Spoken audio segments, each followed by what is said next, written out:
자, 이 이야기가 어떻게 해요? 닷컴 버블 때 이야기예요. 자, 지옥의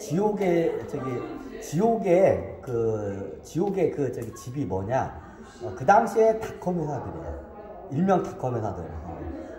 주식하는 분들은 다 아실 거야. 트라우마가 다들 있어서 아주 잘 아실 거야. 닷컴 회사들이에요. 대표적인 거 뭐 검색 사이트도 있잖아요. 지금은 검색 사이트가 전 세계를 구글이 다 석권을 했어요. 실질적으로, 그죠? 요즘은 동영상 검색도 구글이 다 석권했지, 유튜브로. 저 그 당시에 야후가 다 석권할 줄 알았어, 나는. 근데 야후 지금 오도 간 데 없어. 다 망해가지고 없고. 그럼 어떻게 되나?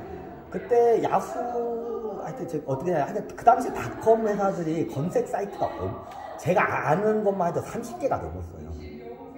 그때 저기 2000년대 초반에 닷컴 버블이 한참 이렇게 했을 때, 그 당시에 검색 사이트가 우리나라에 있는 검색 사이트, 외국까지는 모르고, 우리나라에서 이렇게 서비스를 해주는 검색 사이트가 30개가 넘었어요, 그 당시에.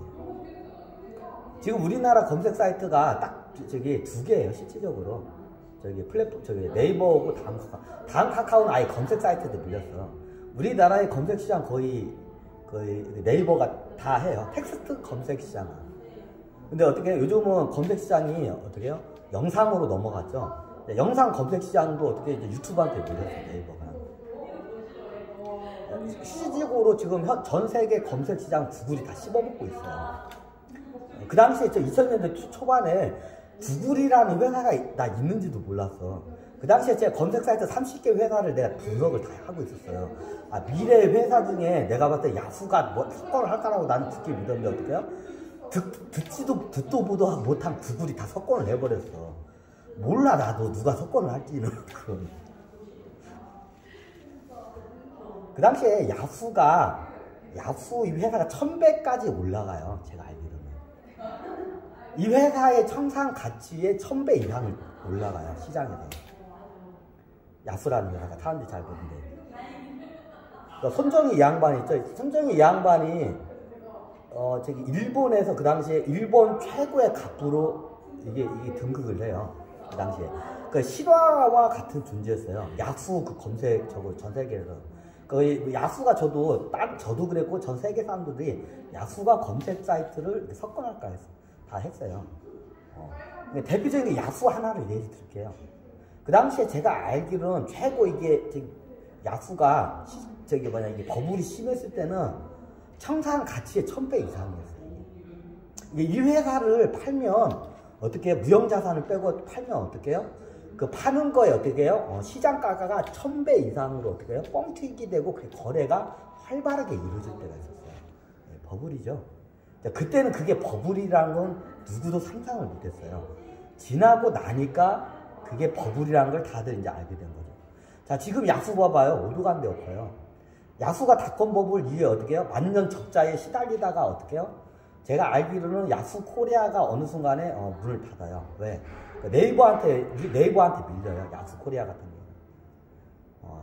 그리고 어떻게 미국의 아메리카 야후 같은 경우는 어떻게 해요? 망해요. 왜? 매일마다 적자만 내, 회사가. 거의 내가 알기로 10년 이상 적자를 내다가 망했어요, 이 회사가. 야후가 흑자를 거의 못 내요. 흑자를 맛 좀 냈나? 조금 내긴데. 얘네들이 골때리 이게. 근데 시총 가격에 비해서는 흑자가 정말 하찮게 내요, 얘네들이. 그리고 나중에 얘네들이 그 구글한테 밀리죠. 검색 시장에서 어떻게 야후가 구글한테 밀려버려요. 그러면서 어떻게 하냐? 설자리를 있죠. 일본은 야후가 있는지 모르겠네. 미국 쪽에 아메리카 구글은 갖다가 어떻게 실질적으로 스스로 파산을 해요. 아메리카 구글은 대표적인 게 아메리카 구글이 제일 크죠. 자, 얘네들이 어떻게 됐냐? 손정희가 예전에 이 양반이 저기 알리바바에 투자를 해가지고 어떻게 되냐? 거기 야후를 갖다가 다 청산을 해서 어떻게 되냐? 알리바바 야후를 다 청산해서 알리바바 밑으로 들어갔어요. 이거를 유식한 말로 하면 흡수 합병 작업이라고 해요. 정확히 따지면 야후가 알리바바를 흡수 합병 아니요. 알리바바가 야후를 흡수 합병을 했어요.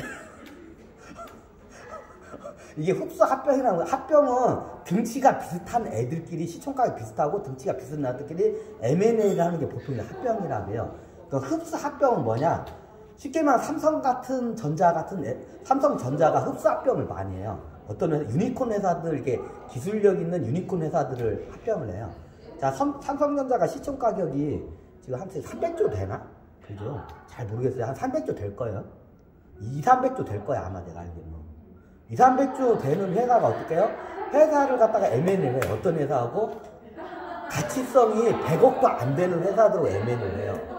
게임이 안 되죠. 그럼 어떻게 이걸 갖다가 합병이라고 안 해요? 흡수 합병이라고 해요. 어떤 느낌인지 알죠? 흡수 합병이. 그러니까 나중에 아메리카 야수가 어떻게 하냐? 알리바바 밑으로 흡수 합병돼요. 굉장히 치욕적이에요, 이게. 왜?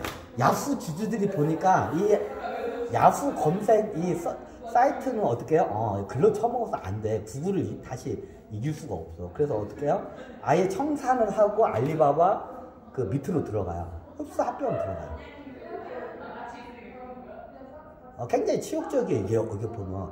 한때 이게 야후의 시총 가격이 장난이 아니에요. 정확한 건 아닌데 장난이 아니었어요. 어느 정도였냐면 제가 예전에 그 신화와 같아서 그런 사람들 많이 이게 책이나 이런 걸 많이 제가 봤어요. 손정희 양반이 그 당시에 얼마까지 부자였냐면 우리나라의 최고의 글로벌 회사 최고의 부자가 삼성이잖아요. 그 당시에 일본에 100년 이상 된 그 전통적인 최고의 갑부 회사가 있어요. 미쓰비시예요. 지금도 미쓰비시가 일본의 최고 갑부 회사라고 보시면 돼요. 미쓰비시가 최고의 100년 이상의 그 역사를 가진 이게 갑부 회사야. 일본을 대표하는 미쓰비시라는 회사가. 그 당시에 어떻게 되냐? 미쓰비시의 가문에 어떻게 해요? 미쓰비시 가문에 어떻게 해요? 가문을 갖다가 어떻게 해요? 제껴요. 손정희가. 엄청난 사건이었어요. 그 당시에. 있을 수가 없는 일이야. 근데 손정희의 재산이 어떻게 해요? 미쓰비시의 가문에 재산을 등가해요. 그러니까 나중에 어떻게 되냐? 닷컴 버블이 꺼지면서 어떻게 해요? 공이 2개가 빠져. 손정희 재산이 공이 2개가 기본 빠져. 그리고 또 빠져요, 나중에. 순식간에 공이 하나도 아니고 2개가 빠져, 진짜. 예를 들어서 손정희 재산이 100조 원이었어. 100조 원인데 어떻게 해요? 그게 1년도 안 돼가지고 어떻게 해요? 닷컴 버블 붕괴될 때 어떻게 해요? 그게 1조 원까지 줄어들어요, 100조 원짜리 재산이. 상상도 못하는 일들이에요. 이게 닷컴 버블이에요. 자, 100조 원짜리 재산이 어떻게 순식간에 1년도 안 돼서 1조 원으로 돼요. 이제 이걸 갖다 유식한 말로 뉴스에서 어떻게 해요? 이게 자산이 이게 증발을 했다고 해요. 이게 정확한 게 증발한 게 아니라 이게 말도 안 되는 가격으로 형성된 거죠. 이게 어디에서 많이 써먹었냐면 미술품 시장에서 이걸 많이 써먹어요. 미술품 시장을 갖다가 이게 작가를 갖다가 이게 프로필을 갖다가 뻥튀기 시켜서 내가 소유하고 있는 그 작가의 작품을 갖다 비싸게 팔아먹는 작업을 많이 해요. 좀 약간 그거하고 비슷해. 이게 또 여러분들 어렵겠다 이게. 자, 여러분들이 지금 예전에 우리 역사에서 다시 배워야 돼. 자, 이게 손정희 양반이 어떻게 해요? 1년도 안 돼가지고 공이 2개가 빠. 닷컴 버블 붕괴될 때 1년도 안 돼서 어떻게 자기 재산에 어떻게 해요? 100조 원짜리 재산이 어떻게 1조 원으로 줄어. 미치죠. 손정희 양반이 하는 내 인생에서 이 손정희 양반 죽을 고비를 몇 번을 넘겼어요. 근데 그 죽을 고비보다도 더 힘든 순간이라고 스스로 얘기를 해. 그 100조 원짜리가 1조 원을 줄 때 이게 닷컴 버블이야. 이게 닷컴 버블이에요. 자, 여기서 보면 그 당시에 손정희의 그러니까 손정희 양반의 재산을 적게요. 그 당시에 손정희의 이 양반의 재산을 청산 가치로 하게 되면 1,000억 원도 안 돼. 1,000억 원도 안 돼요.